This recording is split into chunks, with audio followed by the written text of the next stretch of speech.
Welcome back to the Desk Talk Podcast. This is the fast-paced Friday episode. Your hosts, Trent Werner and alex.smagala. Let's do it! Let's hop right into it. Today we're talking about the mindset of an entrepreneur. All right, let's do it.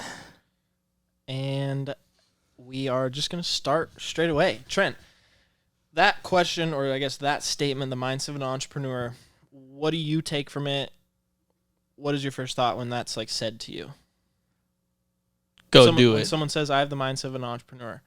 I first of all, I say, my man or my woman or them. You know, I'm hyped for them. I love it. And I support whatever they do. If there's any way I can support them, that's already going through my head. I love it. That's solid. I like that. Because not a lot of people who have an entrepreneurial mindset get a lot of support or backing. People are told that they're kind of crazy for thinking that, or, oh, you shouldn't go and do that. That's risky. Mm-hmm. Right there, that word, risky. That's someone, that term isn't even in an entrepreneur's mind. Risk tolerances. Risk tolerance. But, oh, is this risky? And it's not risky to them because they've already thought it. They've done their research to think through it. It's a calculated decision. Yep, there you go. It's not a risk. When I hear someone say something is risky, my mind also thinks of you haven't done your research, you haven't done your due diligence, and you don't know the pros, cons, costs, and benefits of this idea that I'm talking to you about. Yeah. And I think an entrepreneur, once they get, their feet under them, they are a lot more apt to being able to pitch their ideas to someone that is going to entice them. They're going to become better salespeople and sell their idea to a potential investor or a potential consumer or client of that business. Oh, yeah. I mean, if you can tell if someone has had a lot of emphasis on a product design or an idea that's come out because they can talk endlessly about it. The passion behind it, which is something that pretty much is a way to figure out what you're going to be good at as like another source of income, a stream of income.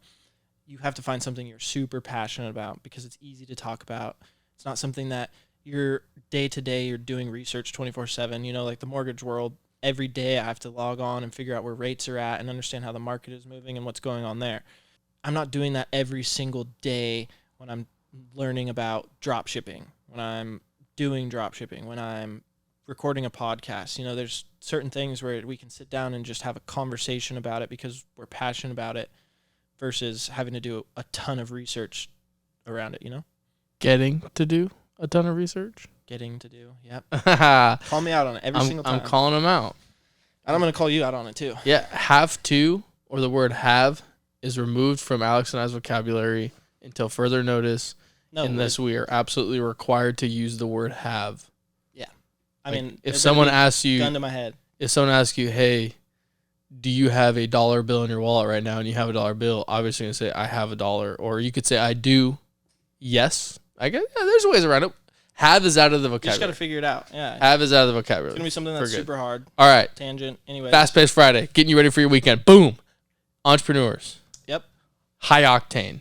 You don't have to be high octane. Everyone thinks, oh. I think mindset-wise is high octane. Yeah, you don't have to be high energy. For me, you have to be highly focused. Yeah, for me, every time, my day-to-day, if I'm driving in my car and I'm headed to work, my mind is thinking of products or ideas or software that could make someone's life easier, do something differently. And, my mom can probably attest to this the most because I have her on speed dial for when I have a crazy idea, and she's my go-to person to be like, I have this crazy idea, like we should think about this, this, and this, and she'll be the first one to be like, nah, that's pretty dumb. I think you should do some more research into it. Or she'll be the first one to be like, that's a solid idea. Let's figure it out and let's move forward on it.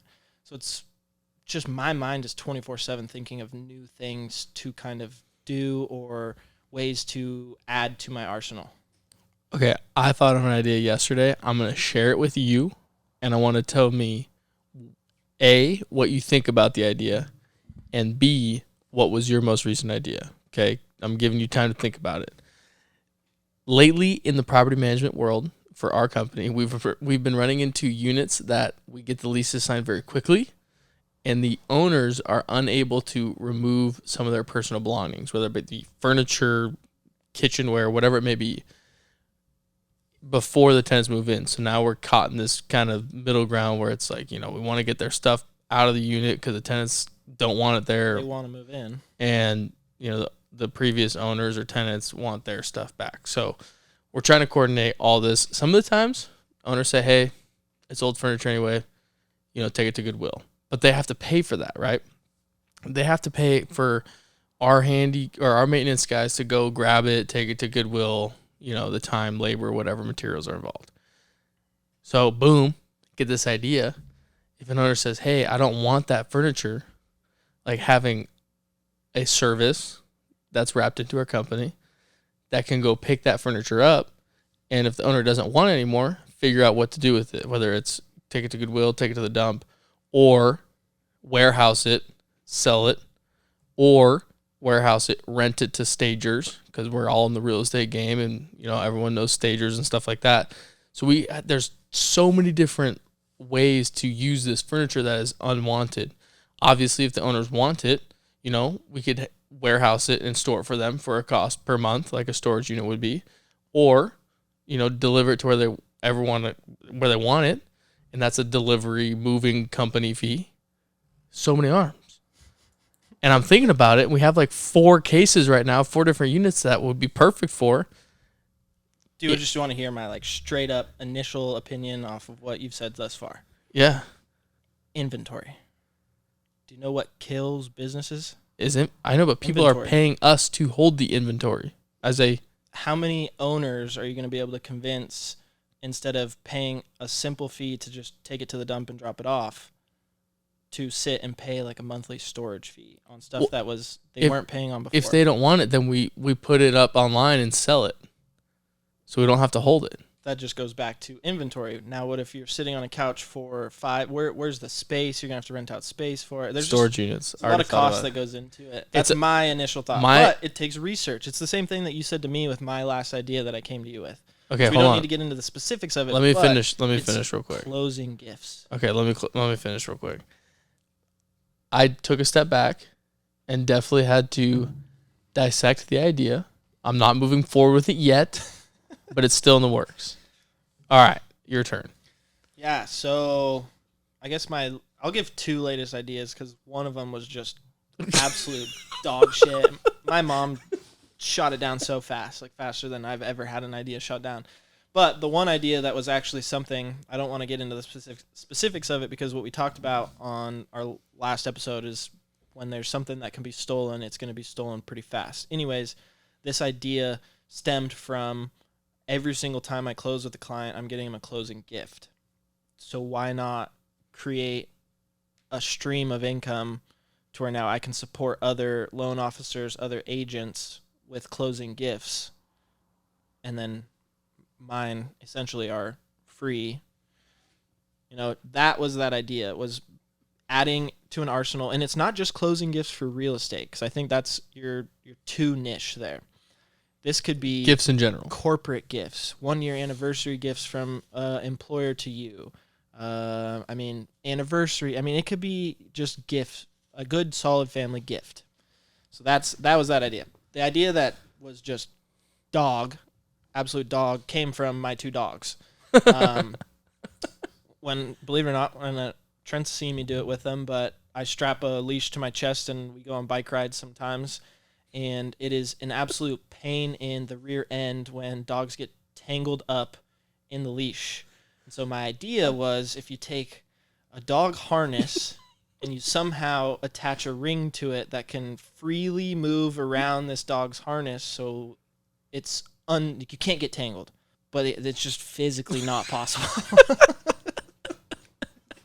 It's just not possible. Dude, what about your... So my mom shot it down super fast. What about your other idea of having a human harness for your leashes?